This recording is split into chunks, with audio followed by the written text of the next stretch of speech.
Hello everyone, welcome to our channel Yadu campus. दोस्तों, कल की क्लास में हमने सेल को पढ़ा था, सेल का प्रीफेस देखा था कि सेल की खोज किसने की, सेल कहाँ से आया, जीवित सेल क्या है, मृत सेल क्या है, इनको अलग अलग पूरा कुछ हमने सेल के बारे में देखा था। कल हमने सेल के अंदर के पार्ट्स तो पढ़ लिए थे, लेकिन उनके वर्क और वो क्या काम करते हैं ये सारी चीजें नहीं देखी थी। तो चलिए आज की क्लास हम सेल के स्ट्रक्चर से स्टार्ट करते हैं। तो सेल को पढ़ने से पहले मैं आपको एक छोटी सी बात समझाती हूं कि मान लीजिए कि हमने कोई फैक्ट्री एस्टेब्लिश की, ठीक है, कोई फैक्ट्री खोली। तो जब हम कोई फैक्ट्री खोलेंगे तो उसके लिए जगह की जरूरत होगी, जैसे हम बाउंड्री कर देंगे, होगी ना। जब हम उसे बाउंड्री कर देंगे तो उसकी देख रेख के लिए हमारे पास कुछ लोग होने चाहिए, तो हम उन्हें क्या कह देते हैं, सुरक्षा गार्ड। अब जब हम कोई भी फैक्ट्री खोलेंगे तो उसके अंदर एक हेडक्वार्टर होगा, यह है हेडक्वार्टर, यानी कि जो पूरी फैक्ट्री को कंट्रोल करेगा। अब जब हम किसी भी चीज की फैक्ट्री खोलेंगे तो हमें लाइट की जरूरत होगी। जब हमें लाइट की जरूरत होगी तो हमने क्या कर दिया, ट्रांसफार्मर लगा दिया। ट्रांसफार्मर के साथ साथ हमें वाटर की भी जरूरत होगी। अगर हमें वाटर की जरूरत होगी तो हमने क्या किया, यहाँ पे वाटर टैंक बना दिया। वाटर टैंक बना दिया, अब ठीक है, अब बिजली आ गई, पानी आ गया, अब काम होना स्टार्ट हो गया। यानी कि जो भी सामान है बनने लगा, तो इस जो सामान बनेगा कहाँ बनेगा, वर्कशॉप में बनेगा। सामान बन जाएगा, जब वर्कशॉप में सामान बनकर तैयार हो जाएगा तो उसका ट्रांसफॉर्मेशन कौन करेगा। तो ट्रांसपोर्ट के लिए हमने एक अलग डिपार्टमेंट दे दिया कि इनका काम क्या है कि आप जो भी प्रोडक्ट बनकर तैयार हो रहा है उसे ट्रांसपोर्ट करें। और जब हमारी फैक्ट्री सही लेवल पर पहुंच जाती है तो हम क्या करते हैं, उसी की दूसरी ब्रांच अलग जगह खोलने की बात करते हैं कि इसकी एक सेकंड ब्रांच खोल देंगे। जैसे हमने एक फैक्ट्री के बारे में समझा, बिल्कुल हुबहू एक सेल का हमारी बॉडी में काम होता है। चलिए देखते हैं कैसे। ये हमारी सेल है। सेल जैसे यहाँ पे फैक्ट्री की बाउंड्री थी, बिल्कुल उसी तरह हमारी सेल की जो बाउंड्री होती है उसे हम कहते हैं सेल मेम्ब्रेन। जो हमारी सेल की बाउंड्री होती है उसे हम कहते हैं सेल मेम्ब्रेन। अब बाउंड्री के बाद जो ये सुरक्षा गार्ड है ताकि हमारी फैक्ट्री में कोई नुकसान ना हो जाए, तो वो क्या होते हैं, लाइसोसोम होते हैं। सेल के अंदर जो लाइसोसोम होते हैं वो किसका काम करते हैं, सेल को प्रोटेक्ट करने का, सुरक्षा का काम करते हैं। अब बात करते हैं कि जब हम कंपनी खोलेंगे तो हमें एक हेडक्वार्टर की जरूरत होगी।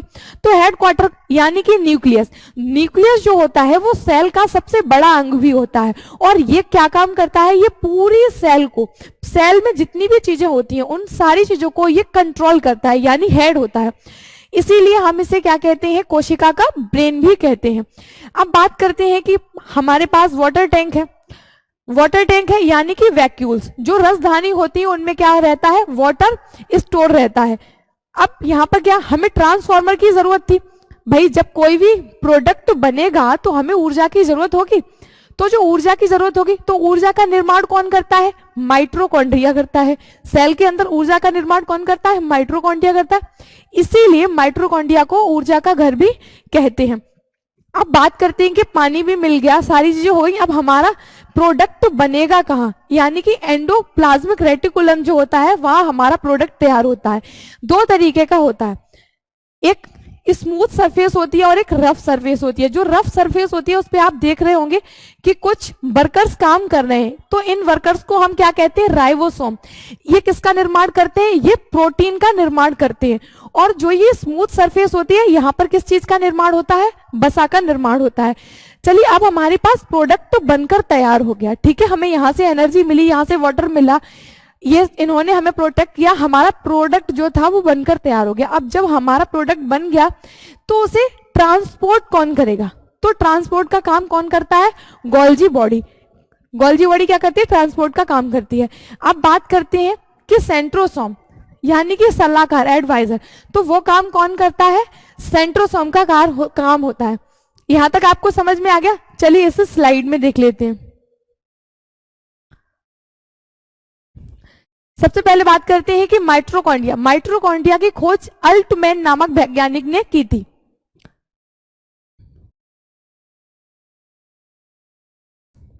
अल्टमैन नामक वैज्ञानिक ने की थी। हमने इसका काम देखा कि ये हमारी बॉडी में एनर्जी बनाती है, यानी ये ऊर्जा होती है। कोशिका के अंदर क्या करती है, ऊर्जा बनाती है।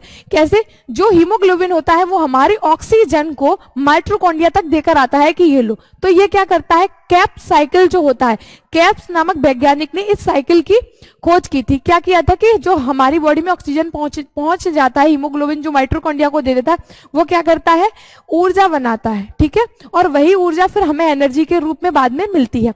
आगे बात करते हैं कि गोल्जी बॉडी, गोल्जी बॉडी का काम क्या था कि जो प्रोडक्ट बनकर तैयार हो गया उसको ट्रांसपोर्ट करना, यानी ऊर्जा जो हमारी बॉडी में ऊर्जा बनती है उस ऊर्जा का ट्रांसपोर्ट करना। जैसे हमारी बॉडी में हम जब खेल रहे हैं, कोई हाथों का गेम खेल रहे हैं, तो हमारे हाथ थक जाते हैं, तो आप कौन बताता है कि यहाँ पर एनर्जी की जरूरत है, हम बोल रहे हैं, बोलने में एनर्जी की जरूरत है, तो वो सारा काम कौन करता है, गोल्गी बॉडी करता है। और इसकी खोज कैमिलो गोल्जी नामक वैज्ञानिक ने की थी।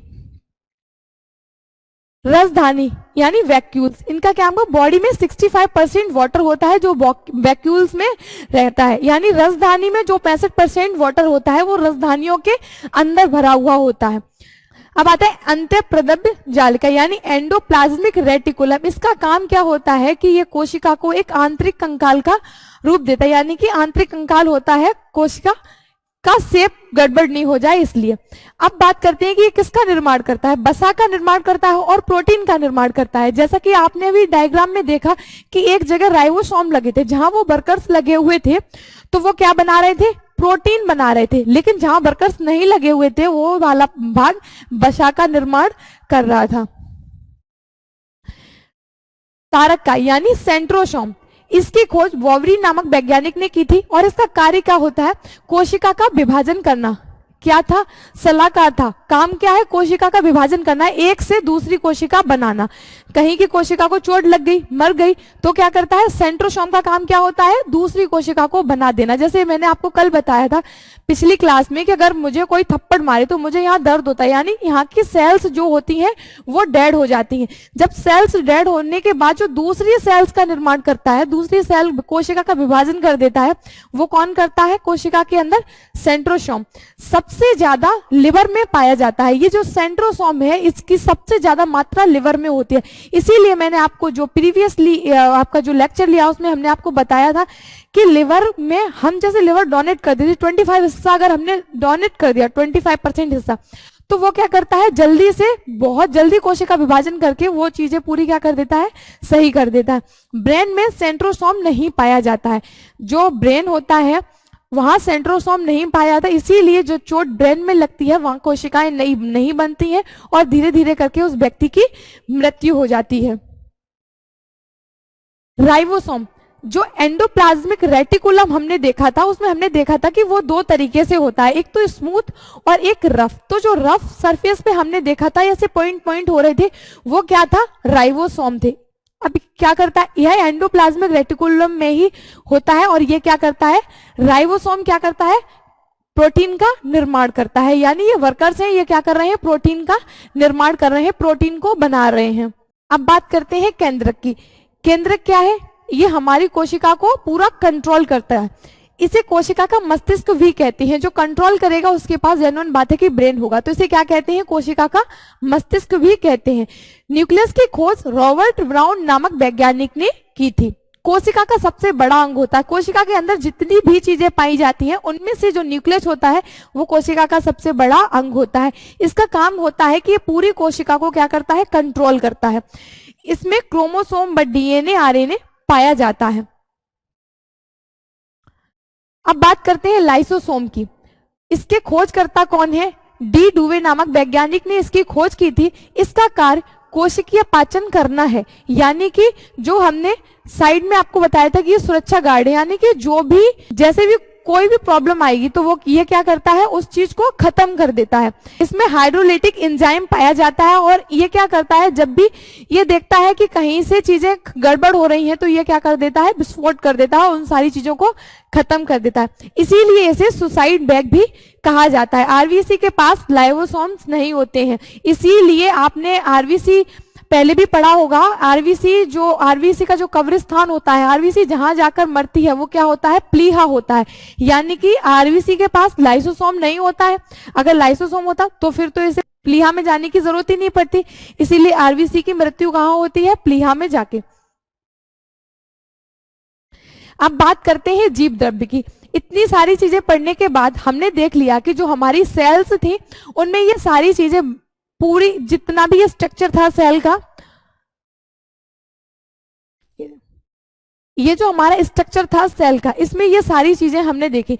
लेकिन इसमें एक जो तरल पदार्थ भरा रहता है उसे हम क्या कहते हैं? जीव द्रव्य। ठीक है, इसका नाम क्या होता है? जीव द्रव्य। जो इसके अंदर भरा रहता है ताकि ये आपस में जो भी स्पेस है पूरी स्पेस को कवर कर लेता है, इनमें जितनी भी आपस में स्पेस होती है उसको कवर कर लेता है। जो इसके अंदर भरा रहता है उसको कहते हैं केंद्रकीय द्रव्य। ठीक है, न्यूक्लियोप्लाज्म, ये होता है प्रोटोप्लाज्म। इतनी चीज आपको समझ में आ गई है। चलिए, अब हमने बाकी सारे सेल्स के पार्ट डिस्कस कर लिए, लेकिन हमने एक चीज नहीं देखी, कोशिका झिल्ली और कोशिका भित्ति, इन दोनों में क्या डिफरेंसेस हैं। तो चलिए, जो कोशिका झिल्ली होती है, जो हमने सेल के ऊपर एक बाउंड्री देखी थी, उसे हम क्या कहते हैं? Cell membrane. पादप प्लस जंतुओं दोनों में पाई जाती है, यानी कि ह्यूमंस में भी होती है और प्लांट्स में भी होती है। जो सेल मेम्ब्रेन होती है वो ह्यूमन की सेल में भी होती है और प्लांट की सेल में भी होती है। ये प्रोटीन का बना हुआ होता है। बर्क, इसका काम क्या होता है? सेल के सारे अंग इसी में होते हैं, यानी कि जो एक ये जो कोशिका झिल्ली होती है इसके अंदर ही जो सेल के सारे जितने भी अंग होते हैं इसके अंदर ही होते हैं। अब देखते हैं कोशिका भित्ति को, इसे इंग्लिश में सेल वॉल कहते हैं। ये सिर्फ प्लांट्स में होती है, यानी कि जो जंतु होते हैं, जंतुओं की कोशिकाओं में ये अब्सेंस रहती है, यानी अब्सेंट होती है, नहीं होती है। ये सेलुलोज का बना हुआ होता है और इसका काम होता है सुरक्षा तथा आकार प्रदान करना, प्लांट्स का प्रोटेक्शन करना और उनको एक आकार देना। किसका काम होता है? कोशिका भित्ति का। आज का लेक्चर यहीं तक। पार्ट 1 में हमने पढ़ा कोशिका के बारे में, पार्ट 2 में हमने पढ़ा कोशिका के स्ट्रक्चर के बारे में, और कल हम अगले पार्ट में पढ़ेंगे टाइप ऑफ सेल्स। सेल्स कितने टाइप की होती हैं उसको पूरा डिटेल में पढ़ के कोशिका को खत्म करेंगे। आपको लेक्चर कैसा लगा कमेंट सेक्शन में जरूर बताना। चैनल पर आप नए हैं तो चैनल को सब्सक्राइब कर ले, वीडियो पसंद आया हो तो लाइक कर दे। मिलते हैं कल की क्लास में, तब तक के लिए बाय बाय।